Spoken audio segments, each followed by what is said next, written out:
क्या कहेंगे जिस तरीके के द्वारा आप जो बच्चे को लेकर जो शायद कार्रवाई की? देखिए, सबसे पहले मैं आपको बताना चाहता हूँ, हमारे देश पर जो हमला हुआ कश्मीर के अंदर पहलगाम में, पूरा देश आतंकवाद के खिलाफ एकजुट है। उसी क्रम में अलीगढ़ बंद का आह्वान किया गया था। उस आह्वान को सफल बनाने के लिए शहर मुफ्ती साहब ने भी लोगों से अपील की थी और शहर मुफ्ती साहब की अपील का असर ये था कि बंद 100% सफल रहा। मुस्लिम क्षेत्रों में कोई भी दुकान नहीं खुली, क्योंकि हम सब लोग आतंकवाद के खिलाफ एकजुट हैं। हमारी लड़ाई हमारे दुश्मनों से है, हमारी लड़ाई आतंकवाद से है, लेकिन इस देश के अंदर जो लोग आतंकवाद के खिलाफ लड़ाई लड़ रहे हैं, उन्हीं लोगों को एक नए तरीके का आतंकवाद पनप रहा है जो मुस्लिम समाज को टारगेट कर रहा है। उस आतंकवाद से सरकार कैसे निपटेगी, ये सरकार को तय करना है।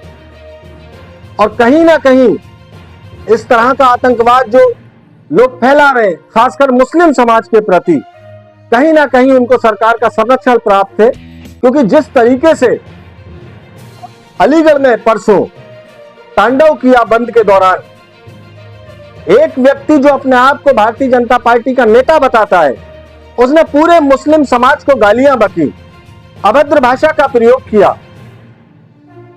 मैं आप लोगों के माध्यम से कहना चाहता हूं, इस तरह की भाषा कतई बर्दाश्त नहीं की जाएगी। मुसलमान इस देश का नागरिक है।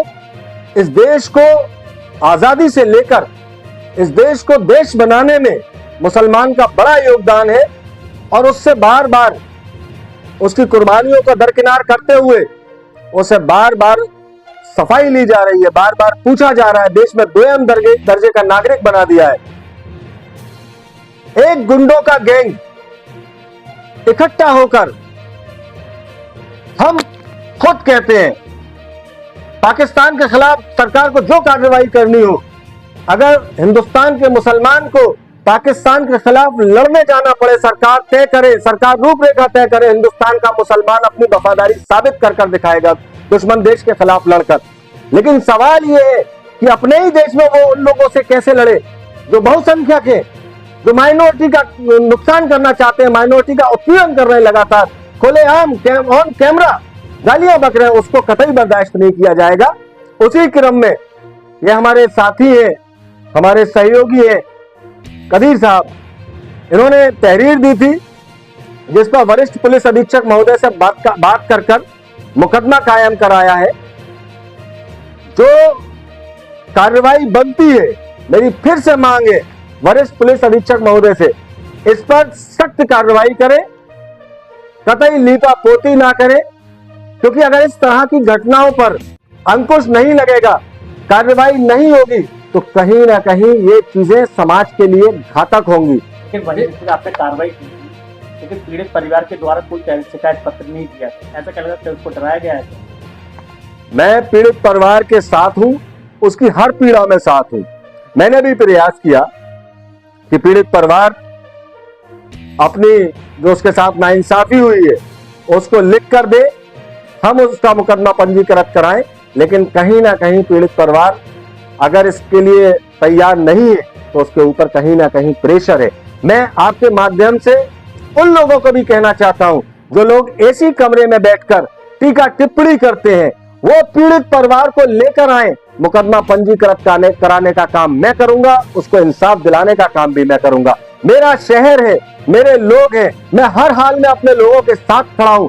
किसी भी व्यक्ति की गुंडई मेरे लोगों के ऊपर कतई बर्दाश्त नहीं की जाएगी। देश के प्रधानमंत्री का कहना है कि सबका साथ सबका विकास, ये पूरा देश एकजुट होकर आतंकवाद के खिलाफ खड़ा हुआ है, चाहे हिंदू हो या मुस्लिम हो।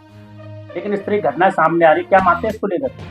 मैंने आपसे कहा ना, हिंदुस्तान का मुसलमान हर परीक्षा देने को तैयार है, अपनी वफादारी के लिए हर परीक्षा देने को तैयार है और वफादारी हमेशा साबित भी की है।